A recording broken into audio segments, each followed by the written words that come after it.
কাঠচেরাই কলে অভিযান, প্রচুর পরিমাণে কাঠ আটক। অনুমোদন না থাকার পরেও রমরমিয়ে চলছিল কাঠচেরাই কলের ব্যবসা।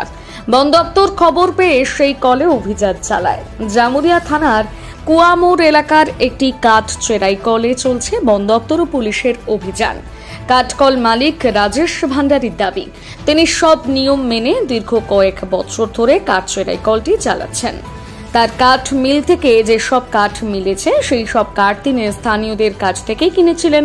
অন্যদিকে বন দপ্তরের আধিকারিক সুমন্ত দাস জানান, বন দপ্তর তার সূত্রে খবর পেয়ে জামুরিয়ার কুয়ামোড় সংলগ্ন এলাকায় একটি কাঠচেরাই কলে অভিযান চালায়।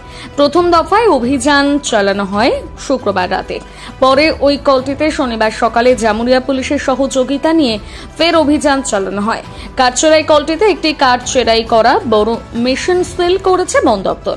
এই মেশিনটি বিনা অনুমতিতে দীর্ঘদিন থেকে ব্যবহার করছিল বলে বন দপ্তরের পক্ষ থেকে জানানো হয়েছে। কাজ কারবার করছেন এটা নিয়ে কি বলবেন? কাজ কারবার করছে, আমার লাইসেন্স আছে, আমি সমস্ত আধিকারিককে সব কাগজপত্র সব কিছু করবো। ওনাদের কাজ করছেন, আমি সমস্ত কিছু কাগজপত্র, এভিডেন্স, ডকুমেন্ট সব কিছুই দেবো। সব আমার কাছে রেডি হয়। সেই মুহূর্তে কালকে ছিল না, আমার কাছে এখন রেডি আছে। এখানে যে সমস্ত কাঠ নেওয়া হয়েছে সেগুলো কি বৈধভাবে নেওয়া? হ্যাঁ, বৈধ কাগজও আছে, কিন্তু কালকে রাত্রে আমি দেখাতে পারিনি। আচ্ছা, এখানে দুটো মেশিন দেখছি ব্যবহার করছেন? দুটো মেশিন, একটি মেশিন 1 বছর আগে কিনেছি দাদা, ওটা চলে না। হ্যাঁ, পুরোনো এক জায়গায় পেয়েছিলাম, কিনে রেখেছি বাস।